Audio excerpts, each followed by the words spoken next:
Olá, seja bem-vindo a mais uma aula do curso Montagem e Manutenção de Computadores. Nesta aula iremos conhecer os componentes básicos existentes em um computador e a função que cada um desempenha. O computador é formado por um conjunto de componentes, peças, todas elas constituindo o que chamamos de hardware. O termo hardware é usado para definir todos os componentes físicos, seja mecânicos, magnéticos, eletrônicos, de um computador. Os componentes existentes dentro de um computador atuam em diferentes funções que permitirão a execução de diferentes atividades, como, por exemplo, a edição de um texto, navegar pela internet ou até mesmo escutar uma música. Podemos identificar estes componentes como componentes internos, aqueles componentes que estarão dentro do gabinete, por exemplo, a placa-mãe, o HD e o processador. Temos também os componentes externos, por exemplo, o próprio gabinete e periféricos, como o mouse, o teclado, caixa de som. Os tipos de computador podem variar de acordo com a necessidade do usuário. Por exemplo, aquela pessoa que utiliza o computador para jogar jogos eletrônicos poderá ter componentes diferentes de uma pessoa que utiliza o computador somente para os estudos. Mas mesmo que as pessoas utilizem os seus computadores para coisas distintas, a grande maioria dos computadores possuem os mesmos componentes, podendo estes terem características comuns ou diferentes. Por exemplo, a velocidade e a capacidade de armazenamento.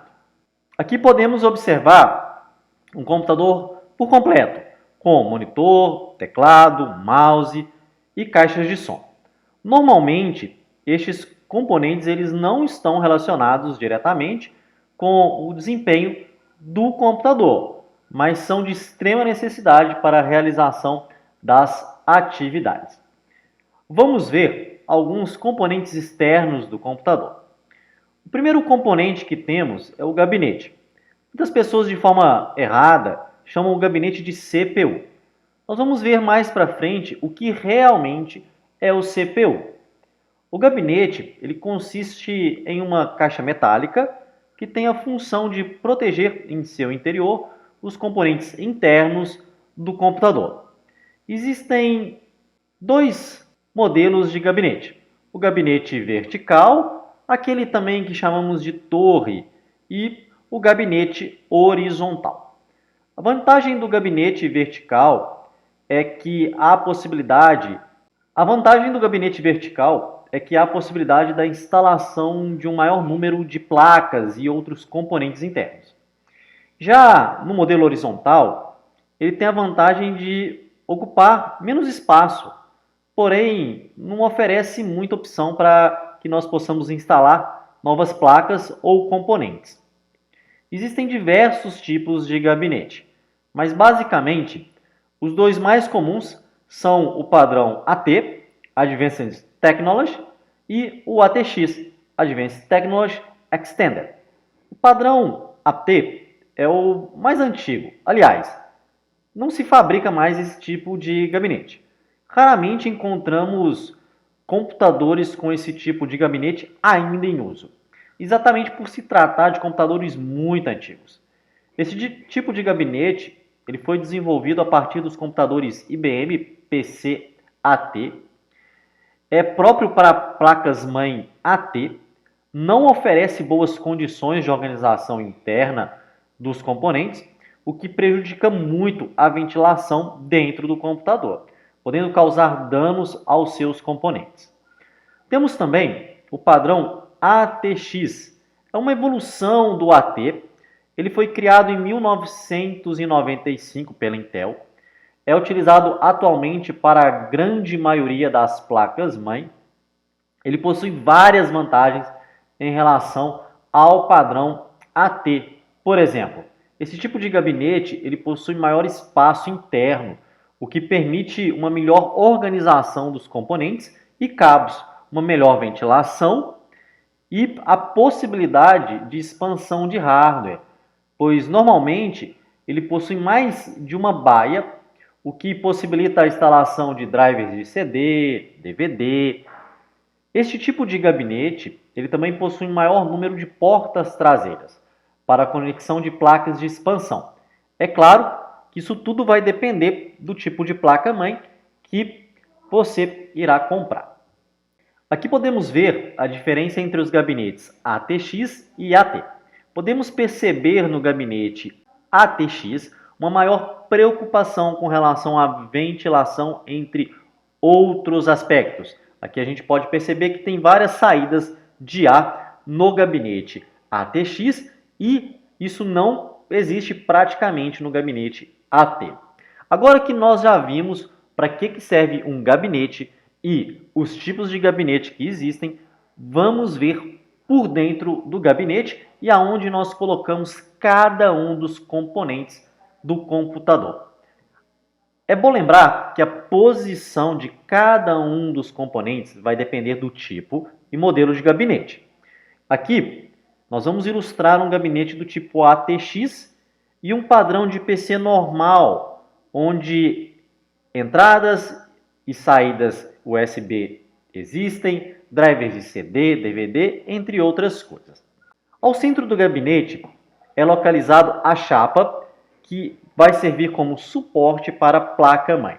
É ali onde nós fixamos, ou, em alguns casos, parafusamos, a placa-mãe do computador. Também temos espaços para instalação de driver 5.1/4. São também chamados de BIOS. A quantidade de BIOS ela vai variar conforme o tamanho do gabinete. Temos espaço também para que a gente possa instalar os HDs. Temos espaço reservado para que a gente possa instalar a fonte do computador. As fendas para conexão de placas de expansão. Essa quantidade também ela vai variar conforme o tamanho do gabinete. É aqui, por exemplo, onde ficará a saída de uma placa de vídeo instalada na placa-mãe. Temos a fenda para encaixe dos conectores da placa-mãe, conectores como teclado, mouse, placa de vídeo, entre outros. E por fim, nós temos os fios do painel frontal do gabinete, para os botões de liga e desliga, reset, os LEDs, as entradas USB e a entrada e saída de áudio. Passando para a parte frontal do gabinete, temos os seguintes espaços. O espaço reservado para a instalação dos drivers de 5.1/4, CD ou DVD, também, como a gente diz, chamado de baia. A entrada para instalação de drivers 3.5, flop disk, os drivers de disquete. Hoje a gente não tem mais esse tipo de entrada em gabinetes novos. A entrada para instalação interna de flop disk, um disco flexível de 3.5 polegadas. Hoje também não se fabrica mais gabinetes com esta entrada. E abaixo nós temos um conjunto de botões e LEDs, sendo que ali vão estar localizados o botão de liga e desliga, o botão de reset, os LEDs que vão possibilitar você visualizar se o computador ele está ligado e informar quando o disco rígido ele está sendo acessado. Além disso, nós podemos também localizar alguns conectores diversos, por exemplo, como portas USB e conector de áudio e também de microfone. Vamos falar agora da fonte de alimentação. A fonte de alimentação é o dispositivo responsável por fornecer energia elétrica para todos os componentes dentro de um computador. É um tipo de equipamento que deve ser escolhido e manipulado com muito cuidado. Afinal, qualquer equívoco pode causar danos no computador. A função da fonte é receber uma tensão fornecida pela rede elétrica, seja ela 110 ou 220 volts, e converter essa tensão em uma voltagem que atenda às necessidades de cada dispositivo do computador, ou seja, em 3,3 volts, 5 volts ou 12 volts. É importante falar que cada dispositivo conectado ao computador consome uma determinada voltagem e a capacidade de fornecimento de energia elétrica vai variar de fonte para fonte. Antes de adquirir uma fonte, é importante fazer um levantamento de todo o consumo do computador e adquirir uma fonte com capacidade superior para que não tenha problemas com o consumo de energia. As informações da fonte normalmente vêm impressas em uma etiqueta fixada na própria fonte. Existem vários tipos de fonte, porém os mais utilizados são os modelos AT, Advanced Technology, e ATX, Advanced Technology Extended. As fontes AT são os tipos mais antigos, foram muito utilizadas na década de 1990 e, apesar de serem ainda encontradas, elas caíram em desuso com o surgimento das fontes ATX. São fontes específicas para gabinetes e placas-mãe AT. Já as fontes ATX são as fontes utilizadas atualmente.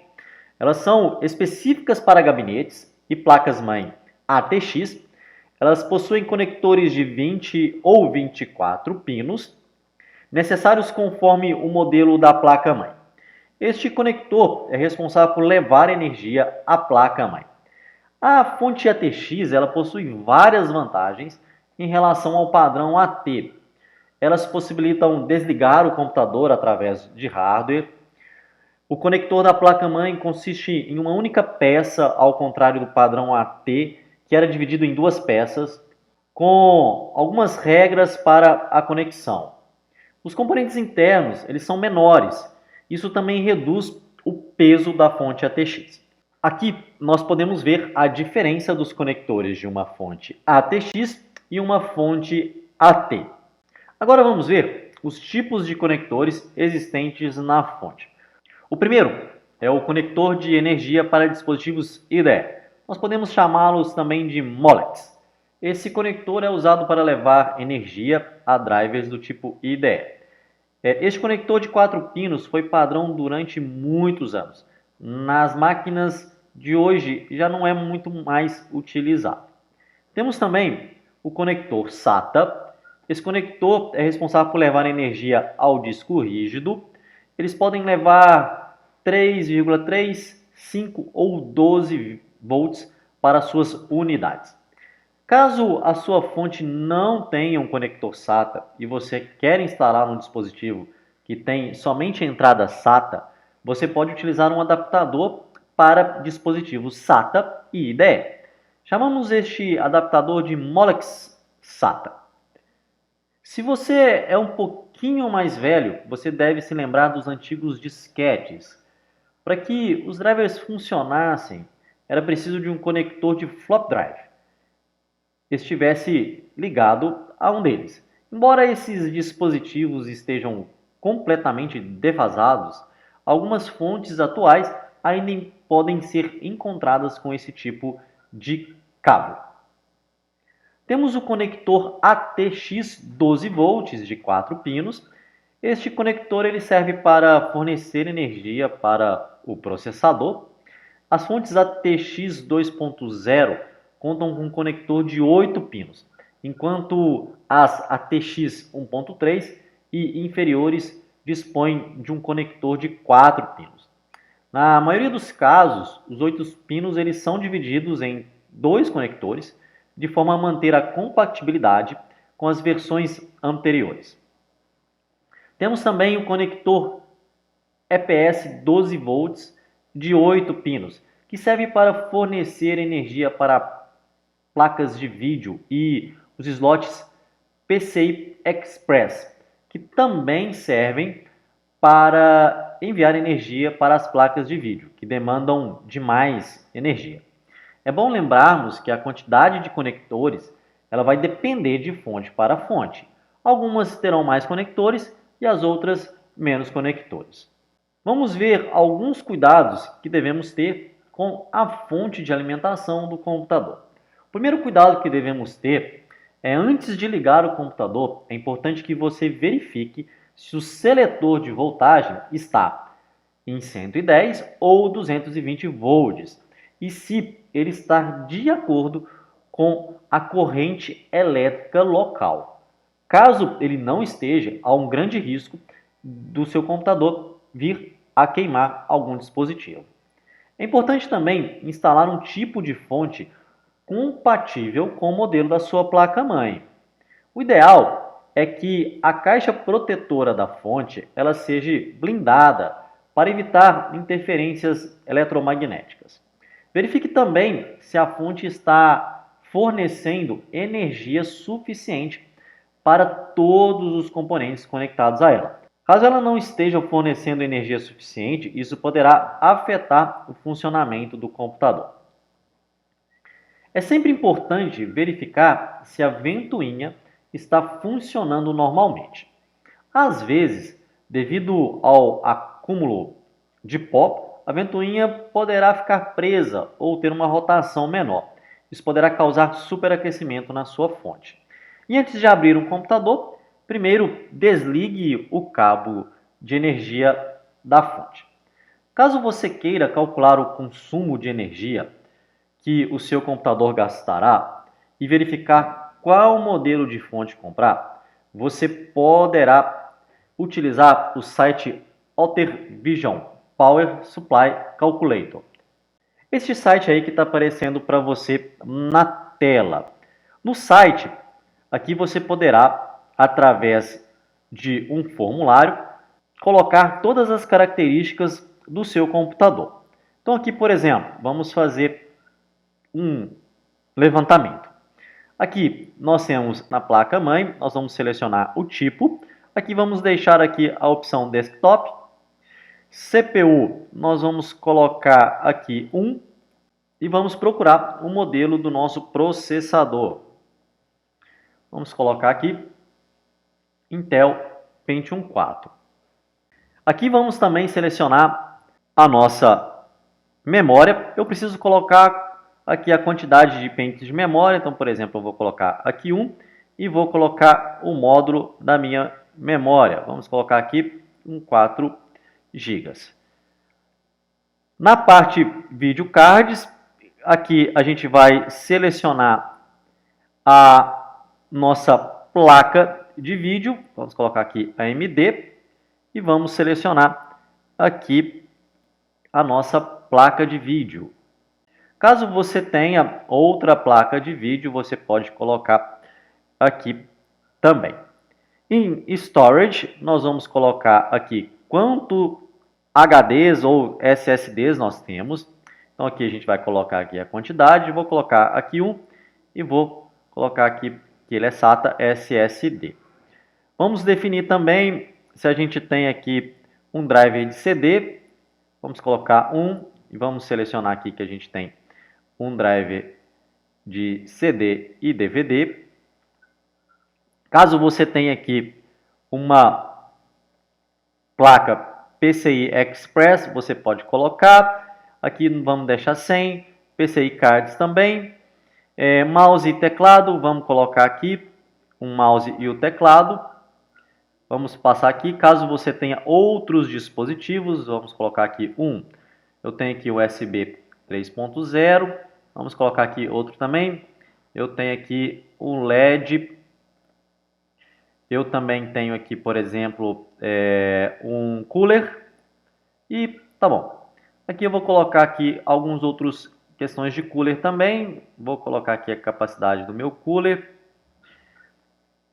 Se eu tenho um resfriamento líquido, então você pode aqui selecionar, caso você tenha extra nos dois.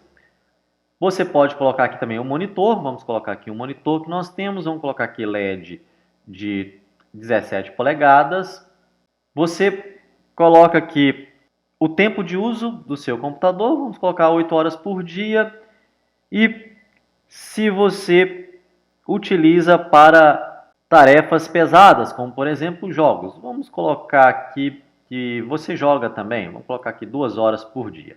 E aí basta a gente clicar em calcular, ele fará o cálculo e mostrará para nós qual fonte que nós precisamos comprar. E até coloca aqui o preço da fonte. No caso, aqui a gente tem em dólares. Então ele coloca aqui para nós todas as informações que nós precisamos verificar na hora da nossa compra da fonte. Então, um ótimo site para que você possa utilizar e calcular qual fonte que você deverá comprar para o seu computador. Muito bem, nessa aula conhecemos as peças que ficam na parte externa do computador. Na próxima aula iremos conhecer as peças que ficam na parte interna do computador e o funcionamento de cada uma delas. Então não deixe de assistir a parte 2 da nossa aula. Nós vamos ficando por aqui, um abraço e até a nossa próxima aula.